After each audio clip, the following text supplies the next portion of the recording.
დღეს გორის სახელმწიფო სასწავლო უნივერსიტეტში კონფერენცია გაიმართა, სადაც სხვადასხვა ფაკულტეტის სტუდენტებს საშუალება მიეცათ წარმოედგინათ საკუთარი სამეცნიერო ნაშრომები.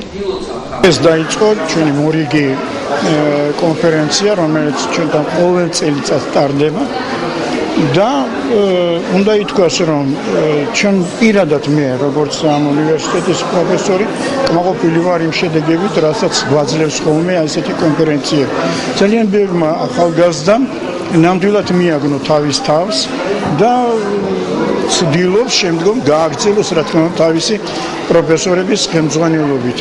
ამას გარდა განსაკუთრებული მნიშვნელობა აქვს იმას, რომ ჩვენი სტუდენტი ახალგაზრდობა იმის გარდა რომ ებმევა აი ამ დიდ საქმეში, იზრდებიან ისინი როგორც პატრიოტები, იმიტომ ჩვენ ძირითადად მე ხლა პირადად მე ისტორიის ცენტრის ხელმძღვანელი ვარ და ბუნებრივია მე ახლა ისტორიასთან დაკავშირებული უფრო მეტი რამ ვიცი და აი თანდათანობით მათი ჩვენ ვაყალიბებთ არა მხოლოდ მეცნიერებს, არამედ პატრიოტიზმს, ზრდით მათი მოქალაქეობის რაც შეიძლება მაღალ ხარისხს. დღეს ჩვენ უნივერსიტეტში ტარდება სტუდენტთა შორისო კონფერენცია, რაც ძალიან დიდ საშუალებებს აძლევს სტუდენტებს იმისათვის, რომ უფრო მეტად გაიზარდონ და ძალიან მნიშვნელოვანია ეს კონფერენცია იმითაც, რომ თითოეული სტუდენტის ნაშრომი მიბეჭდება კრებულებად, რაც მომავალში ძალიან წარადგებად წარმატებისათვის. აღნიშნული ღონისძიება ტრადიციულ სახეს ატარებს. 2012-2013 სასწავლო წლის რიგით მეორე სამეცნიერო კონფერენციად საუკეთესო კვლევითი ნაშრომის ავტორები გამოვლინდებიან. როგორც უნივერსიტეტის რექტორმა გიორგი სოსიაშვილმა განაცხადა, პირველი 3 ადგილის პრიზიორი სტიპენდიით დაჯილდოვდება. გარდა ამისა, სტუდენტებისთვის მოეწყობა ერთობლივი ექსკურსიაც, რაც სრულად იქნება დაფინანსებული უნივერსიტეტის მიერ.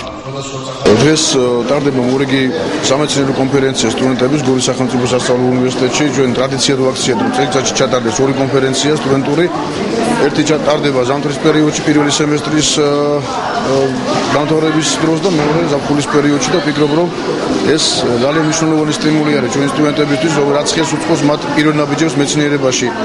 დღეს წარმოდგენილია და 80-ზე მეტი მოხსენება 7 სექციაში იქნებიან გადანაწილებული და რაც ნიშნავს იმას, რომ მიუხედავად იმისა, რომ სწავლა დამთავრდა, მიუხედავად იმისა, რომ ზაფხულის პერიოდია, ძალიან მაღალი აქტიურობაა მათი მხრიდან და ძალიან დიდია მათი მხრიდან დაინტერესება, რომ ისინი ჩაებნენ აი ამ მეცნიერულ მუშაობაში და თავიანთი კვლევები წარმოადგინონ და ამიტომ თითოეულ მათგანს დიდი მადლობა გადაუხადო. დღეს გაჟღერდა ისიც, რომ კონფერენციაში მონაწილე სტუდენტებიურად სტიპენდიებს მიიღებენ პირველ, მეორე, მესამე ადგილზე გასული თემების ავტორები და გარდა ამისა კონფერენციაში მონაწილე ყველა სტუდენტი, რომელიც აქტიურად იყო ჩართული, ყველა მათგანი ექსკურსიაზე იქნება გაგზავნილი ჩვენსმის საქართველოს ნებისმიერ რეგიონში. კონფერენცია 7 სექციადაა დაყოფილი და გეგმის ფარგლებში 80-ზე მეტი მოხსენება გაკეთდება. გამარჯვებულები სექციის ხელმძღვანელთა დასკვნებზე დაყრდნობით გამოვლინდებიან. თითოეული სამეცნიერო კვლევა კრებულის სახით გამოიცემა და ავტორების სიგელებითაც დაჯილდოვდებიან.